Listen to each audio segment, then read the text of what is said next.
chapter areas related to circle, exercise 12.2 and question number 10. You have seen a figure in front of you and a question regarding with that. An umbrella has 8 ribs, okay, which are equally spaced. You can see the 4 ribs here, but if you can expand the umbrella, you can feel 4 from here and 4 from the back side. That means it is totally divided into 8 ribs. Assuming umbrella to be a flat circle of radius 45 centimeter, and the radius of this umbrella is 45 centimeter. We have to find the area between the two consecutive ribs. We have to find the area between ribs. Clear? Now, if we observe this figure, for example, the area between a rib, I will take this one. So this is a type of sector. Yeah. And we have the radius. Now, what is the formula for area of sector? The formula for area of sector is pi r squared theta by 360. We know the value of radius, but we don't know the value of angle. Now, how will we find the value of theta? So, for this, I will give you a tip. If we have to find the angle, so number of total angle is 360 degree. Now, how many parts it is divided? 1, 2, 3, 4, 5, 6, 7, 8. 8 parts. So, we divide 360 by 8. It gives us the angle. That means 8 4s are 32. Then 4 left, 8 5s are 40. That means each of the angle is 45 degree. Clear? So in this way, we can find the theta. We just simply divide the number of the sides with 360. Okay. Now we substitute all the values in our formula in order to get the area of the sector. So from here, angle theta is 45 degree. Now I am going to substitute, that is value of the pi. You can take 3.14. Now radius 45 centimeter, that is 45 into 45, and theta is 45 degree over 360. Clear? When you solve, you will get the area of the sector. Now exercise 12.2, question number 11th of class 10th. Name of the chapter, area related to circles. Now a car has 2 wipers which do not overlap. Each wiper has a blade of length 25 centimeter, sweeping an angle of 115 degree. Find the total area cleaned at each sweep of the blades. आप ऐसे देखिए, आपका मान लीजिए car का bonnet है, यहाँ पे दोनों तरफ आपके ब्लेड्स लगे हैं, ठीक है? तो ये ब्लेड्स, पहला ब्लेड इतना मान लीजिए एरिया स्वीप करता है, और मान लीजिए यहाँ पे थोड़ा सा और बढ़ा देते हैं, ये दूसरा ब्लेड है, ये इतना एरिया स्वीप करता है, ठीक है? दोनों ब्लेड्स का जो रेडियस आ रहा है वो आपका 25 सेंटीमीटर है, और एरिया, ये जो एंगल बना रहा है वो 115 डिग्री का। तो यहाँ पर है कि टोटल एरिया कितना क्लीन हो रहा है, तो यहाँ से इस ब्लेड से ये एरिया क्लीन हो रहा है, इस ब्लेड से ये एरिया क्लीन हो रहा है। तो टोटल एरिया क्लीन क्या है कि इसका एरिया और इसका एरिया, दोनों सेक्टर्स का एरिया निकाल करके हम प्लस करेंगे, या हम एक सेक्टर का एरिया निकाल के उसको 2 से मल्टीप्लाई कर देंगे, तो हमारा total area cleaned by the blades निकल आएगा। तो अब यहाँ पर जो एक ब्लेड एरिया ट्रांसवर्स कर रही है वो हो रही एरिया ऑफ सेक्टर, वो हो जाएगा एरिया ऑफ सेक्टर से हम इसको सॉल्व कर सकते हैं। Area of sector for 1 blade. Clear? तो यहां पर उसका जो रेडियस आ जाएगा वो आ जाएगा 25 सेंटीमीटर, और आपका जो थीटा है वो 115 डिग्री दिया हुआ है, ठीक? तो आपका जो फॉर्मूला लगा पाई आर स्क्वायर थीटा ओवर 360, ये एक ब्लेड का है। तो अगर अब हम यहां पे कह दें total area cleaned by the 2 blades, तो हम इसी को डायरेक्ट या तो 2 बार जोड़ेंगे या 2 से मल्टीप्लाई कर देंगे, ठीक है? अब इसके बाद हम इसमें वैल्यूज रख देंगे। तो पाई की जगह 22/7, आर की जगह 25 इंटू 25, थीटा की जगह 115 into 2 over 360. And I am damn sure after solving this, you will get the right answer. To warn ships for underwater, rocks. जब जहाज समुद्र में चलते हैं तो उसके नीचे बड़ी बड़ी चट्टानें होती हैं। A lighthouse spreads a red colored light over a sector of angle 80 degree. तो समुद्र में बीच बीच में लाइट हाउस बनाए जाते हैं, तो उनकी लाइट समुद्र में ट्रैवल करती रहती है, जिससे शिप्स को आइडिया होता है, हेल्प मिलती है और वो पानी के नीचे की चट्टानों से टकराने से बच जाते हैं। तो वो लाइट, रेड कलर की लाइट, वो लाइट हाउस स्प्रेड कर रहा है किस एंगल से? 80 डिग्री के। और कितना डिस्टेंस कवर कर रहा है? 16.5 किलोमीटर का। Find the area of sea over which ships are the warned. तो कितने एरिया पर वो लाइट डाल करके शिप्स को वॉर्न कर रहा है।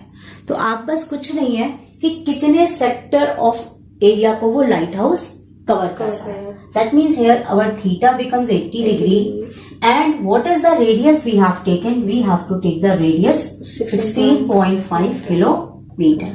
After that, you find the area of the sector. Using your formula, pi r square theta over 360. As it is given in the question, you have to use the value of pi 3.14 into 16.5 into 16.5 into 80. This is the value of theta at 360. Now you have to solve this. Now when you multiply all of them, we get 189.97 kilometers square because it is the area of the sector. Now the question is, a round table cover has 6 equal designs. These are 6 equal designs. Okay? If radius of cover is 28 centimeter, that means this is the radius. For example, this is 28 centimeter. Find the cost of making design. हमें इस design की cost निकालनी है। तो design इस छोटे से area में आ रही है। तो अगर हम ध्यान दें बेटा, तो ये सर्किल अगर है, ये पूरा सेक्टर हुआ, तो डिजाइन तो मेरी केवल इतने में आ रही है ना। तो हमको तो एरिया इसका निकालना होगा ना। तो area of the minor segment निकालना है यहाँ, और एक का एरिया निकाल के उसको 6 से मल्टीप्लाई करना है, क्योंकि जो यहाँ का एरिया होगा उतना ही एरिया चारों तरफ होगा। और 6 डिजाइन बन रही है, 1 2 3 4 5 6। तो एरिया ऑफ माइनर सेगमेंट निकाल के उसको 6 से मल्टीप्लाई करना है। उसके बाद उस पर एक जगह इतने सेंटीमीटर स्क्वायर का इतना पैसा लग रहा है, तो टोटल पैसा कितना लगेगा? तो फिर जो total area of minor segment आएगा उसको हमको इससे मल्टीप्लाई करना होगा। This is the basic concept. यही कंसेप्ट है इस क्वेश्चन का। तो यहां पर अब हम ये सीखने जा रहे हैं कि किसी भी माइनर सेगमेंट का एरिया हम कैसे निकालते हैं। ठीक, यहां पर मैं कुछ डेटा लिख ले रही हूं। जो कॉस्ट है वो 0.35 है, यहाँ पे रुपीज वाली। रेडियस आपका 28 है। ठीक है, बाकी और कुछ नहीं है। तो अब हम सीखने जा रहे हैं कि माइनर सेगमेंट का एरिया कैसे निकाला जाता है। बहुत ध्यान से सीखिएगा। माइनर सेगमेंट का एरिया निकालना थोड़ा सा टफ होता है आप लोगों के लिए, इसका कंसेप्ट सीखना बहुत जरूरी है। पहली चीज क्या है, यहाँ पर साइड कितनी है? 1 2 3 4 5 एंड 6। तो यहाँ बीच में ये जो सेक्टर बन रहा है, ये मान लीजिए, तो ये एंगल कितना बनेगा? ठीक है, तो अगर हम इसको डिवाइड करते हैं, ये देखिए ऐसे करके, यहाँ देखिए कितने पार्ट्स बने, 1 2 3 4 5 and 6। That means first thing, theta is equal to 360/6। मतलब जो भी आपकी साइड्स होंगी उससे आप 360 को डिवाइड करोगे तो आपका एंगल ऑफ सेक्टर निकल आएगा। तो ये आपका निकला 60 डिग्री। तो यानी ये आपका ये वाले फिगर को जो मैंने बनाया, यहाँ एंगल आ गया 60 डिग्री। ठीक है, मैं इसको फिर से आपको समझाती हूँ। आप इस चीज को बहुत ध्यान से देखिए। ये सेंटर है, ये आपका सेक्टर क्रिएट हुआ, ये आपका माइनर सेगमेंट। हमको इसका एरिया बेटा निकालना है। अब दूसरी चीज, अगर मान लीजिए ये नहीं है मेरे पास, ठीक, मैं इसको भी अब कर रही हूँ, मेरे पास केवल ये चीज है, ये सब कुछ नहीं है फॉर एग्जाम्पल, तो यहां पर ये एंगल कितना है? 60 डिग्री का। ये आपके दोनों रेडियस हैं। ठीक, यानी ये साइड आपकी इस साइड के बराबर है। जब दो साइड्स इक्वल होती हैं तो उनसे एंगल जो होते हैं वो भी इक्वल होते हैं। तो ये भी 60 हो गया और ये भी 60, या हमें नहीं पता 60 है, ये एंगल एक्स और ये एंगल x, दोनों एंगल सेम हो गए। यानी इन एंगल्स की वैल्यू क्या होगी कि तीनों एंगल का सम कितना होता है 180। तो ये 2x हो गया, तो 180 में से आप 60 माइनस करोगे तो 120, यानी x की वैल्यू अगेन कितनी आ गई 60, 2 से डिवाइड हुआ। यानी ये आपके तीनों एंगल्स कितने आ गए 60 डिग्री के। यानी आपके इस ट्राइंगल के तीनों एंगल इक्वल है। हाँ। यानी इस ट्राइंगल के तीनों एंगल इक्वल है तो तीनों साइड एक दूसरे के इक्वल होंगी। यानी इसकी लेंथ भी आपकी रेडियस के बराबर हो गई और ये एक इक्विलेटरल ट्राइंगल हो गया। इक्विलेटरल ट्राइंगल का एरिया का फॉर्मूला होता है, याद कर लीजिए, √3/4 और जो साइड होती है उसका हम स्क्वायर कर देते हैं। This is the area of the equilateral triangle. ठीक, अब हम अपने क्वेश्चन पे वापस आ रहे हैं। हमें अब इस माइनर सेगमेंट का एरिया निकालना है। इसका फॉर्मूला होता है बेटा area of minor segment is equal to area of sector पूरा आप लोगे, इसमें से आपको एरिया ऑफ ट्रायंगल को माइनस करना होता है। तो ये आपका माइनर सेगमेंट का एरिया दिखा। ये पूरे सेक्टर में से हम इस एरिया को ट्रायंगल को माइनस कर देंगे तो हमें माइनर सेगमेंट मिल जाएगा। अब एरिया ऑफ सेक्टर का फॉर्मूला आपका क्या हो जाएगा πr² θ/360 और एरिया ऑफ ट्रायंगल आपका इक्विलेटरल ट्रायंगल है √3/4 और यहाँ पर ये साइड कितनी है रेडियस है तो रेडियस का स्क्वायर। ठीक है, अब अगर हम इसको और शॉर्ट फॉर्म में सॉल्व करना चाहें तो कर सकते हैं। देखिए यहाँ भी रेडियस स्क्वायर है, यहाँ भी रेडियस स्क्वायर है, आप इसको कॉमन भी ले सकते हो। ठीक है, ठीक है। अब ये हो गया 22/7। उसके बाद यहाँ पे एंगल आपका आया 60 डिग्री का इंटू 360 माइनस √3/4। एक चीज और याद कर लीजिए, √3 की वैल्यू होती है 1.73।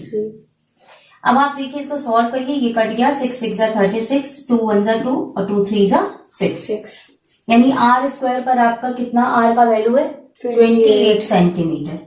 तो 28 इंटू 28 इंटू यहाँ पर अंदर आ गया 11/21 माइनस 1.732/4। ठीक है, ये आपका एक माइनर सेगमेंट है। हाँ। आपको ऐसे कितने माइनर सेगमेंट चाहिए 6, यानी आप यहाँ पे टोटल 6 से मल्टीप्लाई कर दोगे। ठीक है, हम ऐसा करते हैं, इसको सॉल्व करके इसको आंसर निकालते हैं और फिर जितना पैसा आएगा कॉस्ट निकालने के लिए उसमें हमें 0.35 से मल्टीप्लाई करना पड़ेगा।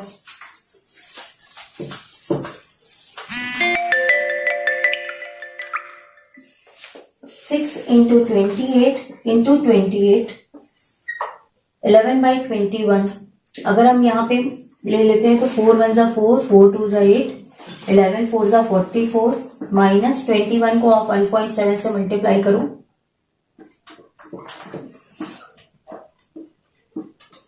2 3 7 1, 2 2 4, 2 3 6, 2 7 14, 2 1 2 1 3, 4 3 7, 7 7 14, 4 1 5 1 6 और 3, 36.47 ये आ रहा है अप्रोक्सीमेटली।